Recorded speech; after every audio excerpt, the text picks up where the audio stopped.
Warning! Warning! This podcast contains spoilers. Listen at your own risk. Welcome to Medium Shift, the podcast that investigates how stories stack up from medium to medium through the adaptation process. This week, we discover the secret behind why we're angry with Angry Birds.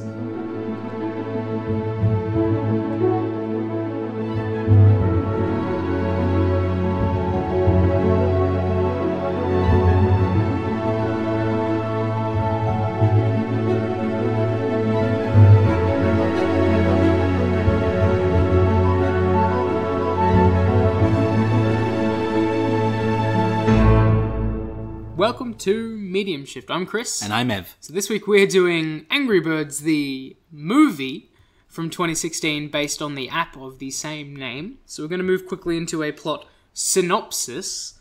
So find out why the birds are so angry. When an island populated by happy, flightless birds is visited by mysterious green piggies, it's up to three unlikely outcasts, Red, Chuck, and Bomb, to figure out what the pigs are up to.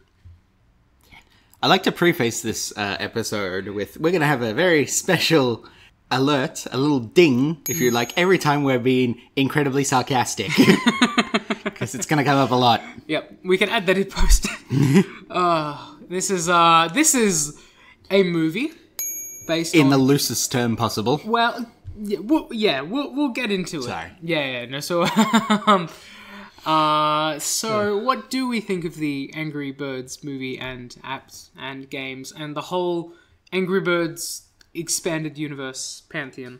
I much prefer the Crash the Castle franchise. They knew when to stop. OG and superior? Yes, they had the original idea, and they, knew, when to stop. I'm yet to see a Crash the Castle movie, which I'm very disappointed in, honestly. I mean, get on it, people who made Crash the Castle. You'll note that there was no ding there because I'm not sarcastic. I want this to happen. Okay, well, I think we already know what You Do It Differently is going to be then. But, how about the film onto itself? Okay. Yep. So, it's not a great film. No? No, I think it's pretty clear by how we're going about this. Not the best. Okay. Not absolutely goddamn boy your eyes out terrible. But like a close second. Yeah, sure. It's hard to get so invested and angry about a film based on Angry Birds, of all things. So, this is not like the Ratchet and Clank thing when the whole time I was just getting mad because I saw actual potential in the premise for the film. But this, it's just, well, what are they going to do? Like, it's not going to be any better than this. What else do you expect? Yeah. So, it's not a good movie in so many respects. Very highly edited. It's very fast-paced and not in a good way. Yep. But it also feels like it goes forever. How does that happen? This movie is only 90 minutes long, basically, but it feels so much longer than that. I'm pretty sure I lost half a day to this movie. I don't know where it went. It just... just poofed away like the pigs, eh? Yep. Yeah, like in the game. It's just... I don't think almost any of the comedy works. Not all of it. If we're gonna try and be positive about Angry Birds of all things, if I'm gonna point out a few vague positives, I think I say some of the animation is fluid.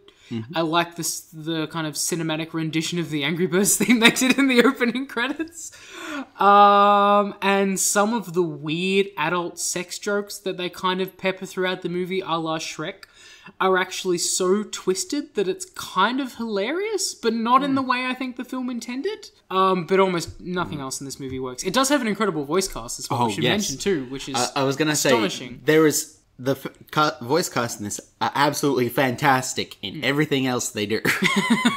Yeah. We start with the main character of Red, voiced by Jason Sudeikis? Yes, that's what I was going to say. But sorry. Our instinct didn't quite work out as well as it normally does. Yep, continue. Yes, I actually think he did quite a good job, given what he was given. Some of his timing actually made what I feel were, like, on paper, just terrible jokes actually kind of work. Especially in, like, the party scene, the clown, when he's been kind of just... gets angry. Yeah, actually kind of like that. I didn't like any of the other characters in that scene because they were just very much straw men for a very particular point. Yeah. But I thought he sort of carried it to a lackluster performance from where it could have been a very just terrible No, fair enough. Do we also want to start off the film by the fact that it almost started with an infanticide? Oh, yeah. Yeah, he almost crushes an egg in that opening scene, essentially killing an infant. I mean, there's a lot in this movie that, if you actually think about it, is Yeah. really messed up. There's a lot of really horrifying undertones. Like, there's this whole metaphorical interpretation of this film that you can make that it's an analogy for colonialism. That, like, a more advanced species, the pigs, shows up on this island nation, steals an entire generation away, as well as all their wealth, and then just screws off back to their homeland. Like, it's weird. In Angry Birds, of all films, you're going to have an analogy that, frankly, dark and upsetting in this, cutesy, kids-friendly movie. I suspect it was probably unintentional, to be honest, but it does make for a very odd and surprisingly dark film at some points as well, so it's really strange. And you talked about earlier a lot of the adult sex jokes, but there are some that really get nihilistic, I find. Especially when you're talking about the anger management class scenes and stuff. And, oh god, what is this movie? I don't know. See, that's the other thing as well. They're essentially criminals in this society. They're, like, the whole anger management group is an analogy for prison. And so the whole metaphor of the film is basically accepting the outcasts of society who have essentially performed criminal acts, including a giant bird, which we never discover what he's done. We just see flashing police lights and a lot of horrifying sounds. And obviously he gets redeemed and gets the girl at the end, or gets the bird at the end. Oh, the literal bird. God. And then they get reintegrated back into society through some sort of grand conspiracy when they suspect that people aren't as they seem. It's strange. See, I didn't take them as criminals. I took them as this society is very, like, almost fake and all has to be happy, has to be great, and these are people who are feeling actual emotions, and so they must fit. Yeah. It's almost like a sort of alien control type scenario, almost. That's frankly even scarier, to be honest. Kind of like a really unsettling version of, like, Inside Out. When joy is like the imperialistic nature, when, it forces all the emotions under her heel. And this movie is kind of the same way in the society. Yeah, oh, God. What is this movie meant to be as dark as we're seeing it as? Is this going to be the film that, like, of all the movies we've done so far, the one where we get the most metaphorical and philosophical is Angry Birds? How does that make sense? Okay, maybe we should start getting into the source material at the very least, or lack thereof in that respect. So, Angry Birds, I believe the first game was in 2012, but it's kind of been like a long-running and incredibly successful app franchise of, as you kind of kindly described it, a rip-off of Crash the Castle? To the beginning. But as they sort of evolved and their marketing grew and their franchise expanded, they took on a whole lot of weird turns. There were racing games. There were side-scrolling shooters, I should say. I think there was a planned soccer game. I think that got cancelled. Yeah. There's the spin-off with the pigs as well. We're supposed to make like vehicles and all that too, so which is referenced in this movie as well. Yep. There's a whole Angry Birds expanded universe with like these Easter eggs peppered throughout. Like there's a spin-off game called Angry Birds Stella, and Stella is one of the characters in this that doesn't use any of her abilities. So what is that a setup for a sequel? Do they even care about that? Like, yeah, it's a whole thing. If you want, we can do like a quick run through or a quick read through of every single Angry Birds game that has been released. Let's do that. Okay, so there's Angry Birds Seasons, Angry Birds Rio, Angry Birds Friends, Angry Birds Space, Angry Birds Star Wars 2, Angry Birds Go, Angry Birds Epic, Angry Birds Transformers, Angry Birds Fight, Angry Birds 2, Angry Birds Action, Angry Birds Blast, Angry Birds Evolution, Angry Birds Match, Angry Birds Blast Island, and Angry Birds Dream Blast. Whatever that's supposed to be, I don't know. It's possible it's not out yet. I can't be asked looking it up as well. And they're the main series games, right? And that's not including the spin-offs like Bad Piggies and Angry Birds Stellar and Angry Birds Pop and Angry Birds Champions and the Angry Birds Trilogy. And this isn't including like the film and the animated TV series and the spin-off comics and all the books. I'm looking at the list of them right now. Bad Piggies, Egg Recipes, Angry Birds Hatching a Universe, Angry Birds the Big Green Doodle Book, Angry Birds the Big Red Doodle Book, Angry Birds poster book, Angry Birds Space Colors, Angry Birds Space Learn to Draw Angry Birds Official Guide, Storybooks, Angry Birds Hunter of the Jade Egg, Bad Piggies, Pig Island Heroes. Wait, Hunter of the Jade Egg? Isn't that a sex toy? No, I'm thinking of something else. I don't know.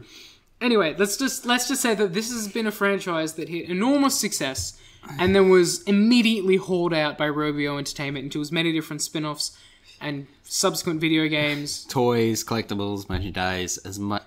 Absolutely. If you could make an Angry Birds version of it, they made it. And frankly, a lot of people kind of say that Angry Birds hit its stride maybe 3 or 4 years ago when it was at its peak of popularity, which is why people think it's weird that the film came out when it did.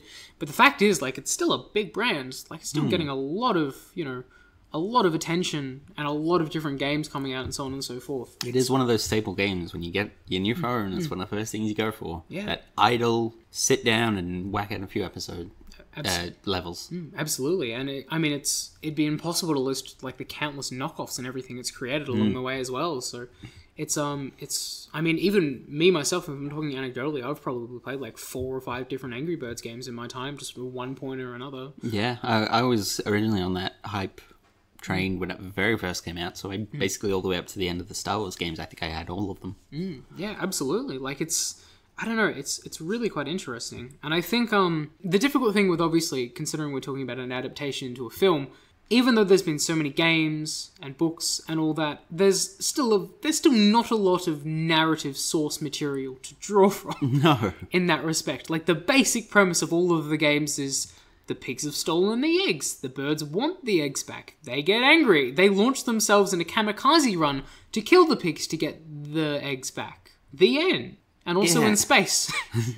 And then that's kind of it. So, there has been an animated Angry Birds Toon TV series, and then a spin-off of that, Piggy Tales, because why not? And I think the film actually draws quite a bit of reference material from that, the names. I think because none of the birds are really named in the games. They're just ammo.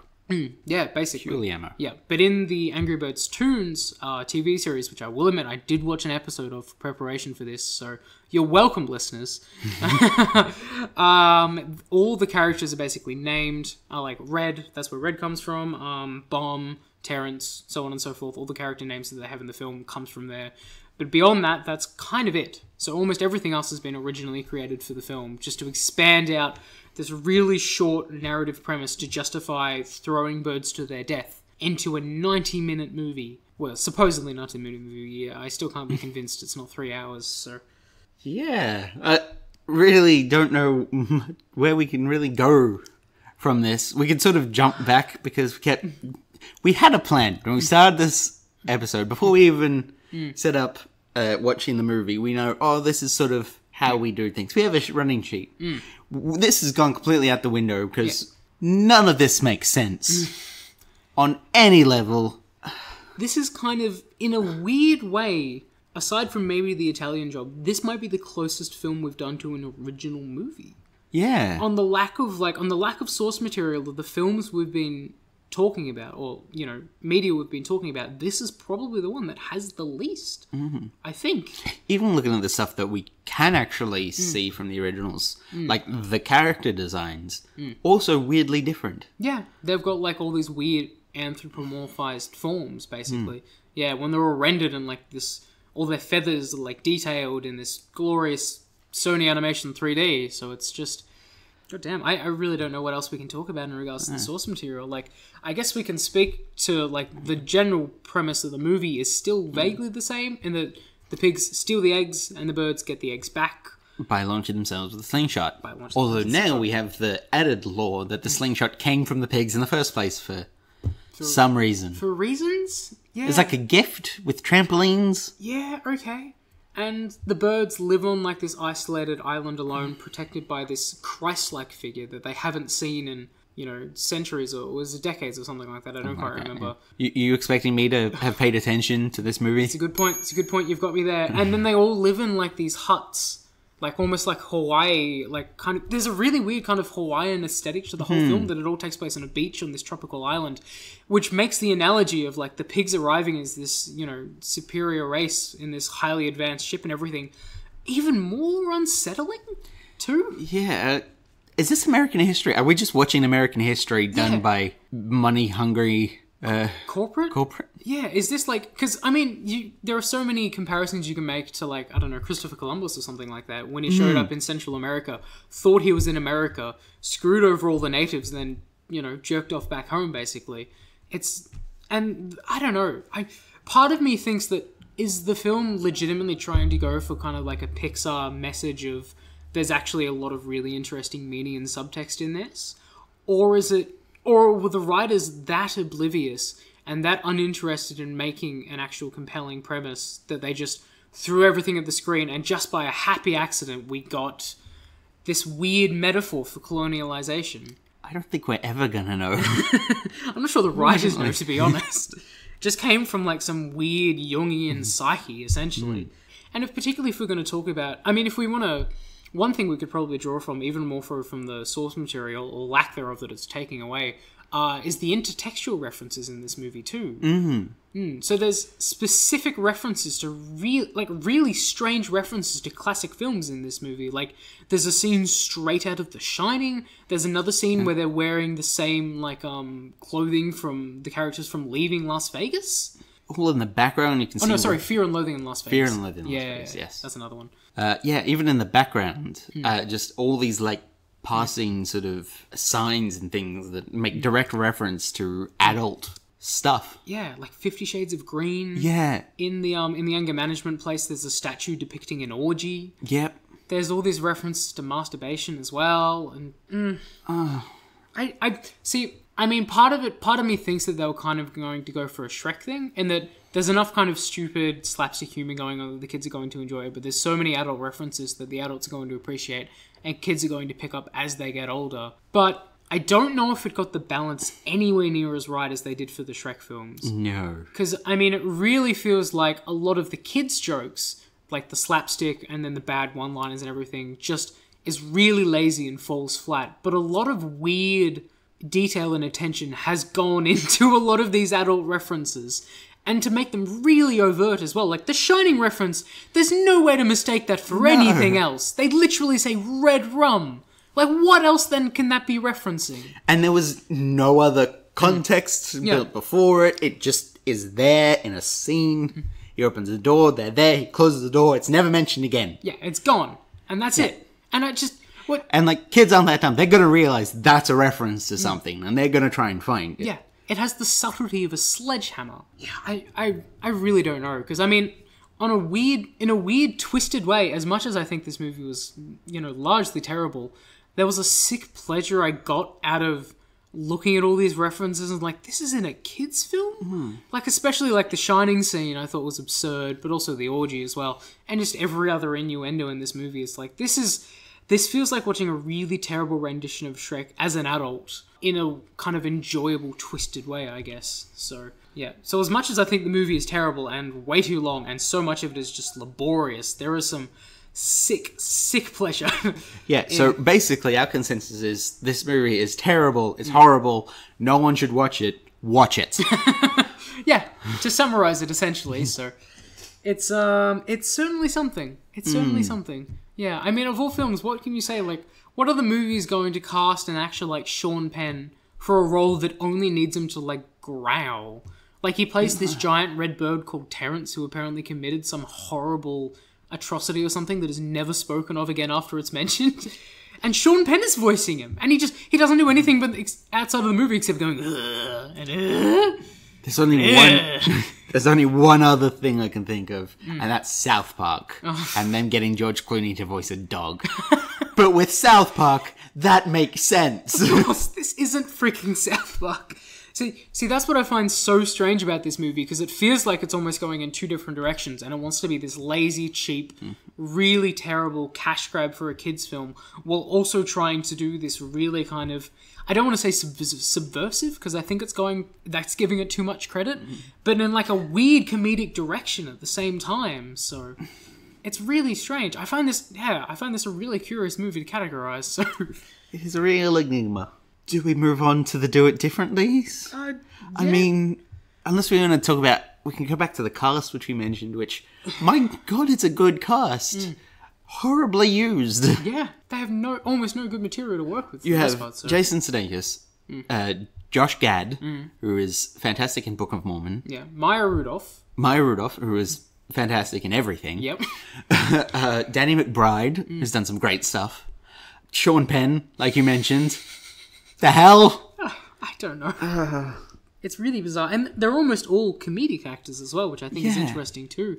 One of the things I'd love to see behind this film actually is whether they were allowed to like riff or anything like that. Like if it was almost like a Lord and Miller type thing where they could just kind of make jokes up on the fly. Because I feel like with that much funny people in a room together voice acting a film, you can make some truly fantastic jokes come out of that. So, oh yeah, Peter Dinklage is in this too. Yeah. That's right. And Bill Hader. And Bill Hader. We haven't even mentioned Mighty Eagle and all those other characters too. And Keegan-Michael Key. Yes. As the mayor. What is this? I'm actually just going through the cast list at the moment. It's people I didn't even realise. Tony Hale, Kate McKinnon, Oh my god. Animal Burgess. Who on earth does Kate McKinnon voice? What? Who on earth does Kate McKinnon voice? Stella, apparently. Oh, she was... It was setting up for a sequel. That's why they got such a big name. Oh god, I should clarify, we are getting a sequel to this movie next year. Wait, what? Yeah, it has been confirmed. The Angry Birds movie 2. That's the thing. Yeah, so That's it. We're closing up shop. End of the podcast. Life is meaningless. Yep, it's all done. What are we even doing anymore? What is the world? From the creators of the Emoji Movie comes the Angry Birds movie 2. Oh boy. Yeah, it's I mean, I guess one of the other things we can talk about is that I mentioned it before, but the Angry Birds Toon TV series, where it kind of draws itself from, there are only like 3-minute sort of short snippets with each character's like doing funny or silly things and so on. But it's apparently it is quite popular. It got 3 seasons and so on. Although weirdly enough, it has all of the birds being telekinetic. They can move things with their mind. Well, I mean, that makes sense given that they don't have any limbs in the game. Yeah. Do they have any limbs in the cartoon? No, not that I saw. Yeah, they're almost exactly the same designs from the games, essentially. Oh, okay. Yeah, and there's a few references to those designs in the film itself, too. Yeah. Ah, yes. With the pictures and that weird photobomb joke. Yeah, just briefly. It was very strange. Yeah. Yeah, so but I mean, beyond that, like, this is, for the most part, a fairly original movie. Like, the whole concept of the Angry Birds Village and Mighty Eagle and all that, even though it's drawing from... Because I do know Mighty Eagle, from what I can remember in the later Angry Birds games, it was an unlockable you can get to basically complete a level 3 stars. Like, you can launch Mighty Eagle and he just wipes out everything on the screen or something like that. So I guess that's kind of alluding to something in the game. But once again, that's fairly loose too. So, and obviously all the birds have the same abilities that they have in the game too. So, you know, Red doesn't do anything. The Chuck is really fast, bomb explodes, blah, blah, blah, so on and so forth. And obviously they recreate the game at the end of the movie as well. Yes. Like, aggressively, overtly, but with less bird death. But with less bird death. Yeah, they don't poof into thin air after they get thrown, which is unfortunate, because I frankly would have loved to see most of these characters die a horrible death. But can't be helped. So yeah, I guess we can move into do it differently yet, unless you want to talk about something else, so... No, I think if we continue talking about this too much, my brain's gonna rot. Fair enough. I mean, on one... And yet you continue. Well, okay, one quick thing as well, because I do really want to sort of reiterate how an odd movie this is, purely from, like, the metaphorical stance. Oh, yeah. Because it feels like, almost, that there has actually been enough thought put into the premise of this movie that there's actually a really interesting analogy and message at its core, but it's wrapped up in this package that is so bizarre that I can't really fathom how exactly it operates. And part of me actually wants to write like an essay on this or a thesis or something. Legitimately, because I find this so weird. And the fact that you can do kind of like this historical interpretation of the Angry Birds movie and compare it to like Christopher Columbus and all that is just, I don't know, I find it really quite interesting. Yeah, so I do want to reiterate, as bad as a movie this is, it is a weird kind of experiment that you might find some sort of twisted enjoyment out of. Not quite so bad it's good, it's more so bad it's bizarre, perhaps. That might be more appropriate. It's, you know, there are films that are good, and there are films that are bad. Then they swing back around, and they're so bad they're good, and then they're so bad they're good, and then they're bad again. This one breaks that circle. It is... Just goes straight through that circle. Yeah, it's got its own little triangle thing going off in another direction. Who knows? Yeah, that's probably a good way to put it. Yeah, so let's just move into do it differently, shall we? Jingle, jingle, jingle. Who wants to go first? I'm happy to go. All right, go for it. So, while my initial thoughts were just change it to a Crush the Castle, do it differently, or just not fund it in the first place, don't let it exist. Okay. I did actually think about it, and while I was actually sort of watching it, while those were my first ideas, I thought, you know what, you can actually get an interesting, maybe not a full-length film, but an interesting short film out of the first third of the movie. Okay. Purely set, so basically just set in the anger management class. You don't have anything before it, you don't have anything after it. You have a few flashbacks to the characters and shows, and basically it's just a character dissection of why these characters are the way they are and why they're in anger management and sort of how they interact with each other. Hell, maybe make it a mini-series, focusing on different characters each time, each flashing back to their previous lives. No pigs involved, no eggs, none of that. Just these characters in this one room trying to work out how to be more happy. Right. Okay, so turn basically Angry Birds into a character study mini-series. Yeah. I mean, it'd be less weird than the product we got, so hey, why not? Yeah. And weirdly, I thought all of the good jokes are in that first half hour. And they're not given enough time to shine on those ones. They're glossed over very quick. Anything potentially good that's in that first half hour is very quickly brushed aside so we can get to the mediocre and long drawn out hour after that. Sure. So I think let's just actually unpack that a bit. Let's do that painting scene, make that a bit longer and not have the peas in there. Just make it interesting. I think that could make it different enough that it could actually elicit some form of a happy emotion. What a surprise. What a pleasant possibly shock that give would us be. the moral that I think the movie was trying to give us, that being angry and being in control of your emotions is actually better than just being happy all the time and actually being able to recognize when you're feeling different things, because that's a good moral to have for a kid's thing. Yeah, so Inside Out, basically. Yeah, basically. Yeah. You know what? Just make Inside Out. Let's just watch Inside Out again. Yeah, that's my do it differently. Yeah. Just watch Inside Out. Just watch Inside Out. Yeah, that's the way to go about it. Yeah, I mean, for me as well, honestly, for the most part, I feel like this is a movie that probably shouldn't have been made in the first place. But if I was to do it differently, I would just basically get Lord and Miller to come in, the saviors of all weird projects in that respect, like the Lego Movie and 21 Jump Street, and basically do it as a mashup between the Lego Movie and Wreck-It Ralph. So sort of premise it around the fact that it's critiquing the franchise. Maybe it can be like, it can focus on the original crew of the birds that were in the original game, that are just going through the motions, kind of like Wreck-It Ralph, and enjoying it. Like they're having a good experience taking care of these pigs, and then but then their world and sort of their context of life is constantly kind of being under threat by more and more games being made and more franchises coming out, and it feels like it's diluting the original experience, basically. So basically premise a film around following the literal cast of the game inside the game, kind of like Wreck-It Ralph, basically, but have the film being premised along the critique of not only that franchise itself, but just franchises in general, and how something can be watered down from experience and expanded in different ways through corporate means. So it's something like that will never happen because it's far too critical of the people who would be greenlighting a film like this. Yeah. But I also think it would make for a very, very interesting movie too. And with Lord and Miller at the helm, who, according to everything I've seen them do, they can do nothing wrong. I really think it'd be definitely something much more worthwhile than what we had here. Maybe not quite as weird and abstract and for a less interesting episode, but definitely a much better film. So there you go. Great. So basically, I'll do it differently. Is take a little bit and take that out and make that an actual good movie and throw the rest away. Essentially. That'd be the way to go. Yeah. Just generally premised on throw the rest away. Or just not make it. Yeah. Yeah, one of those two. I feel like both I do it differently. This could just be, just don't make it. Don't make the thing. That's fine. Yeah, don't have to make every franchise a movie. Yeah. That's the moral of our episode. Kids. Yeah. Those execs are definitely listening. Alright, so do we want to move into what we've been viewing recently? Sure. You got a recommendation for us this week? I don't know if it's a recommendation, but it could be a future episode. Oh. I saw Mortal Engines. Oh, yes, okay. It was an interesting movie. Had a lot of potential. Not all of it was met. Some of it was, though. I feel it's interesting looking at the story of the main two characters of Hester Shaw and Tom Natsworthy, something. That's their names?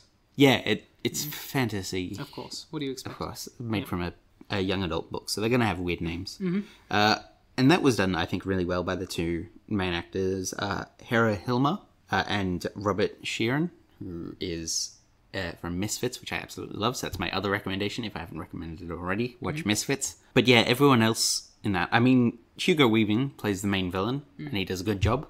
He's very generic, I feel. Like, the motivation wasn't there, and I think that was all in the writing rather than the performance. He did quite a good job for what he had. And there were other characters. They're there. That's the best I can say for them. It feels like they're there for the sequels, mainly. It's like, hey, look at this person. Remember them for next time. Goodbye.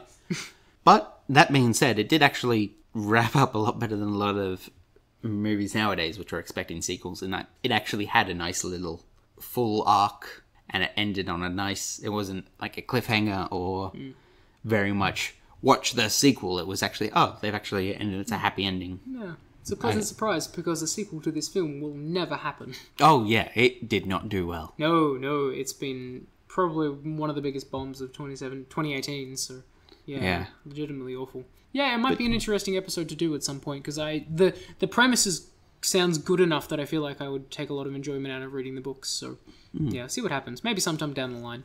I'm probably going to make another recommendation that also might be an episode down the line, but I'm going to do the Lego Movie. To keep things in line with my Lord and Miller love. The Lego Movie is legitimately one of my favourite animated films, and one of my favourite films of all time.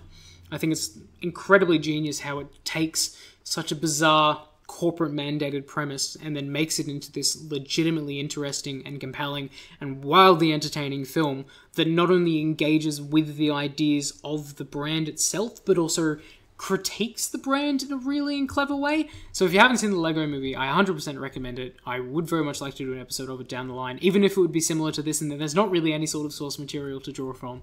I just think it's a legitimately incredible movie, and Lord and Miller should just make every weird premised animated movie ever. So imagine if they did the Emoji Movie. That's a film I would actually watch, to be honest. As terrible as... That's breaking my head. Yeah, well, I mean... That's something so great, trying to make something so terrible. Well, sure. I feel like we have to do an episode on the Emoji Movie some point down the line. Do we? As well. Do we have to? Because it's technically... But also... We'll see. Look, if I ever develop a masochistic side, then yeah, we'll do an episode. Yeah, no, fair enough.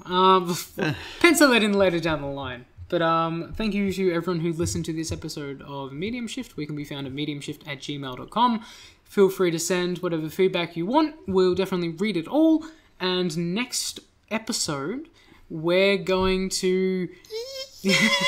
We're going to be doing something that is very near and dear to Evan's heart, actually in 3 subsequent episodes, but we're going to be delving into the Batman ripoff TV series. I hate you, it's Arrow. It's true, though, especially in Season 1 and 2.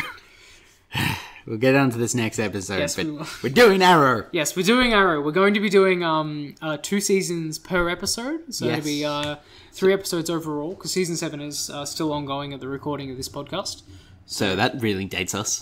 Well, yeah, sure. But I want that to be clear. It's because we're doing this advanced, because it's going to take a while. Yeah, it's going to be very, very extensive, because as you can probably tell by the tone of his voice, Evan has a lot of thoughts. Lots of thoughts. And most of them good, some of them very bad. And a lot of Do It Differently. So we might even have to spin off Do It Differently into its own special episode podcast. But we'll deal with that once everything has been all said and done. Yeah. Yeah, so look forward to that. That's going to be hopefully very interesting to talk about. Yep, especially in regards to the Batman stuff, because that's literally the only thing I can contribute. I will punch you. Until next time, fare thee well. Bye.